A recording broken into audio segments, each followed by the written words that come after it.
Assalamu alaikum. Today, I want to talk about a role that is both challenging and absolutely critical, the role of Pakistan in mediating the ongoing crisis in the Middle East. At a time when traditional platforms of diplomacy like the Gulf Cooperation Council, the Arab League, and even the Organization of Islamic Cooperation appear increasingly ineffective, Pakistan's voice stands out as one of the few capable of bridging the divides. But why does this matter so much for Pakistan? And why should Pakistan step into such a difficult, complex, and risky diplomatic space? Let me explain. First and foremost, Pakistan here is not a distant observer. It is deeply exposed to the consequences of the Middle Eastern instability. The global south, including countries like Pakistan, relies heavily on the energy imports. As far as Pakistan is concerned, 80% of the oil imports are from Gulf. Any disruption, any conflict means rising oil prices, supply shortages, and inflation. We are already seeing scenarios where millions of barrels of oil could be taken off the market daily.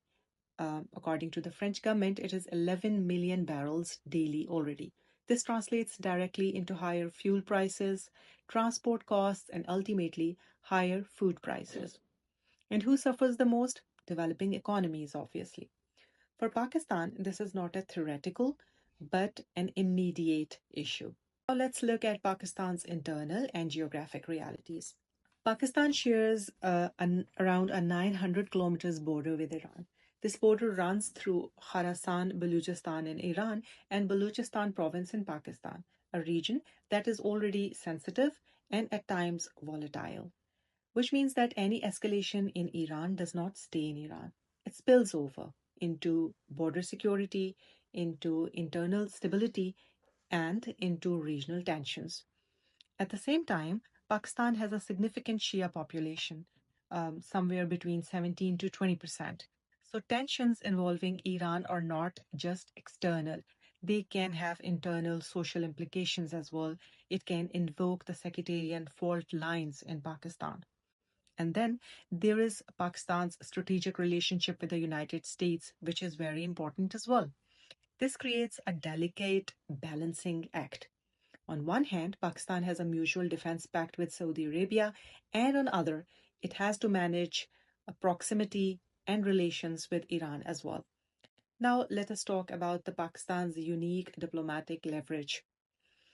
Here is where Pakistan becomes particularly important. Pakistan is one of the very few countries that maintains working relationship with all the sides.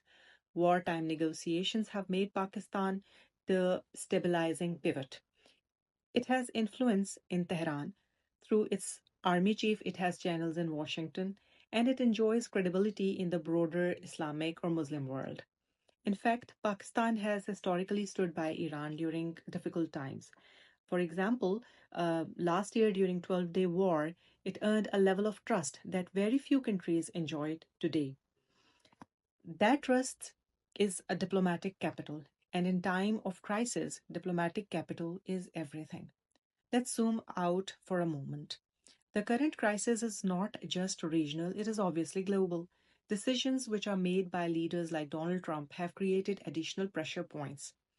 Things have gone as most of the countries thought, they have spiraled into something else. Europe, on one hand, is not on board. There is growing concern over rising oil prices, inflation, and domestic political pressure within the United States. Midterm elections are looming large, and public protests like No Kings rallies, they signal dissatisfaction at home, which are largely anti-war as well. And importantly, many countries take it as a war of choice, not compulsion for USA, as there was no imminent or geographical threat posed to the United States by Iran. This raises a key question. Is further escalation worth it? Especially when inserting ground troops could backfire, like giving adversaries more tangible targets and deepening the conflict. Things can go out of control.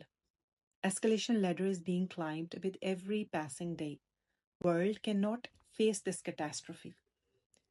Pakistan's track record in mediation is also important. Pakistan is not new to the mediation. Let us remember it played a quiet but a crucial role in facilitating dialogue between the United States and China in 1979. It also maintained resilience under pressure from brotherly nations like UAE and Saudi Arabia during the regional crises like the Yemen crisis. This is a country that understands diplomacy under pressure, a country that knows how to navigate complex alliances. Pakistan, despite its own challenges, is a glimmer of hope at the moment. So, where does this leave us? Pakistan's mediation efforts are not just about diplomacy, they are about survival, stability, and responsibility. Pakistan's efforts may well be one of the few remaining pathways towards dialogue today. Not a guarantee solution, but perhaps a necessary one. Thank you so much.